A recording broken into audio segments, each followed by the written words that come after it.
Brasil foi o último país a sair do regime de escravidão com os negros. E, na época, os escravocratas diziam o seguinte: o que o escravo prefere? Continuar trabalhando nas fazendas dos seus senhores ou morrer de fome? Era a argumentação que os escravocratas faziam. Para onde irão esses negros, se não estiverem nas fazendas? Vão morrer? E eram, nesse sentido, contrários que houvesse a libertação dos escravos. Esse era o argumento. Ora, negro, você prefere morrer ou continuar escravo numa fazenda? A semelhança é muito grande. Dizer ao jovem: você prefere trabalhar sem direitos ou ficar desempregado? É a mesma pergunta. No fundo, ela é a mesma. É uma pergunta injusta para com os mais pobres. Ela pode ser uma pergunta que seja justa para quem era dono dos escravos ou hoje quem é dono do capital. Mas ela não é justa com os trabalhadores como não era justa com os negros escravos. Então, o primeiro ponto que eu queria levantar é solicitar à direita que não faça esse tipo de comparação, que não faça essa pergunta. Ora, você tem que trabalhar sem direitos ou não terá emprego. Isso é injusto. Isso não é digno de falar com as pessoas. Ela tem que ter o emprego com aquilo que é justo. 13º, 1/3 de férias, carteira assinada, isso é o mínimo. Isso foi conquistado com Getúlio Vargas. Nós vamos retirar isso. Esse direito será retirado.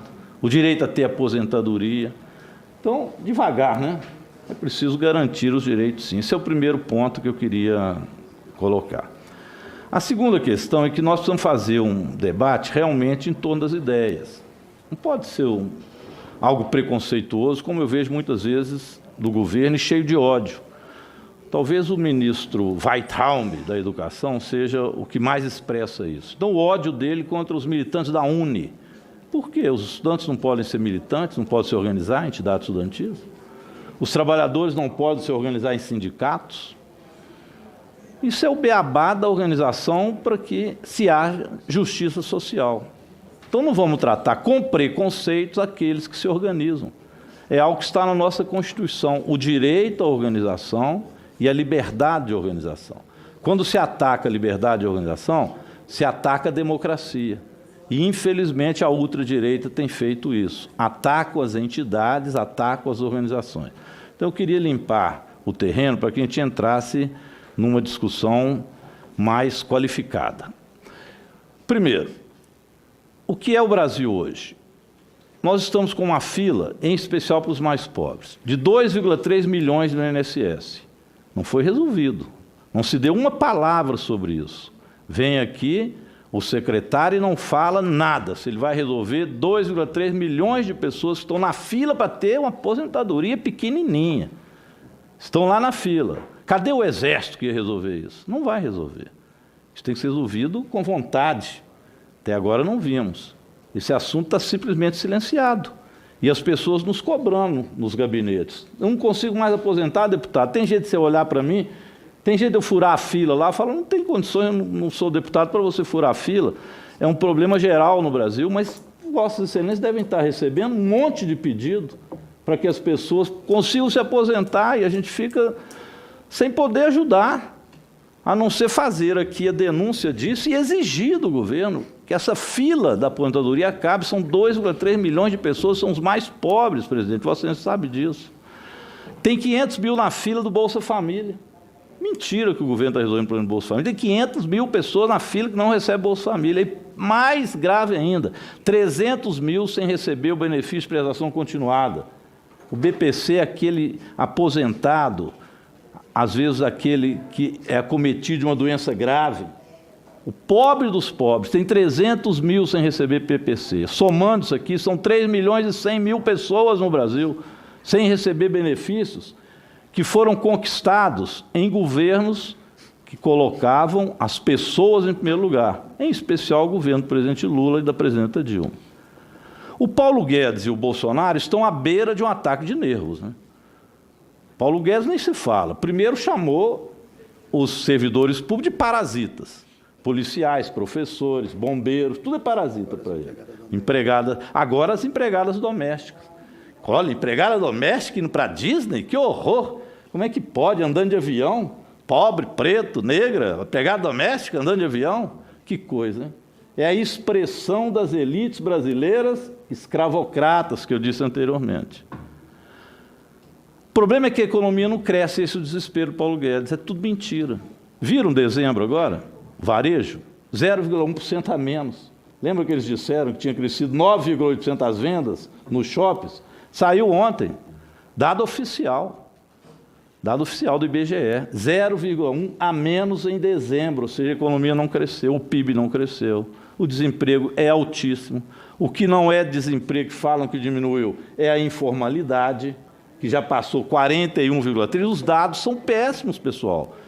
Basta andar nas periferias dos grandes centros, ou pelo interior desse Brasil, vocês vão ver que a situação das pessoas é ruim. Não adianta ficar só em Brasília, na Zona Sul, em São Paulo, na Zona Sul de Belo Horizonte, achando que as coisas estão maravilhosas porque os empresários estão satisfeitos. Sinceramente, olhem para o povo, pelo menos uma vez. O Diese ontem matou a pau, ele chamou isso aqui de Bolsa Patrão. E eu completo, Bolsa Patrão, quem paga é o peão. É isso que está acontecendo, olha só. Adicional de periculosidade baixa de 30% para 5%, quem perde? O empregado. O seguro-desemprego, o coitado desempregado vai ter que pagar 7,5%, peço encarecidamente ao relator que tire isso de lá, roubar 7,5% do desempregado para que ele pague o Bolsa Patrão. 8% para 2% o fundo de garantia, quem perde? O trabalhador. 20% da Previdência o patrão não vai pagar mais, mas o trabalhador vai pagar 11,5%. A multa de 40% para 20%, que é para ele poder demitir. E o 13º e um terço de férias, diluído em 12 vezes, significa que não terá 13º e um terço de férias, porque o salário será o mesmo. Essa é a Bolsa Patrão. Por isso que os empresários estão satisfeitos.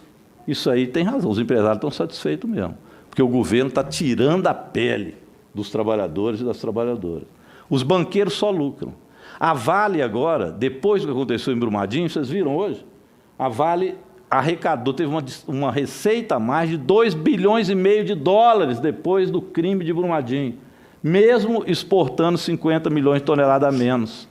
Eles não perdem nesse governo. Por isso que o Bolsonaro tem dito sempre, o trabalhador não tem que ter direito, ele tem que ter emprego.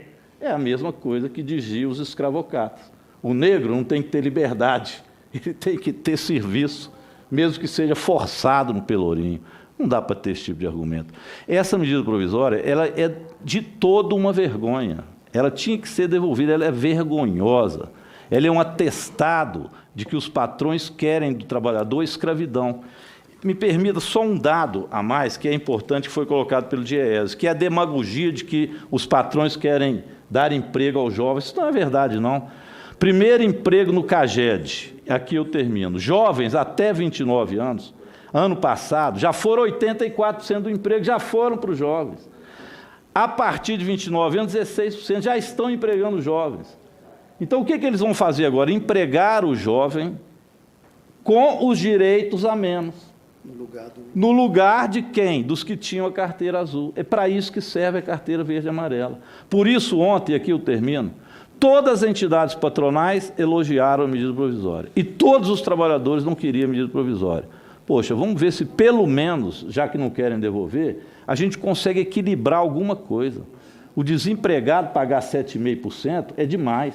O patrão não pagar os 20% para a Previdência, para depois dizer que a Previdência está falida, também é demais. Vamos botar a mão na consciência.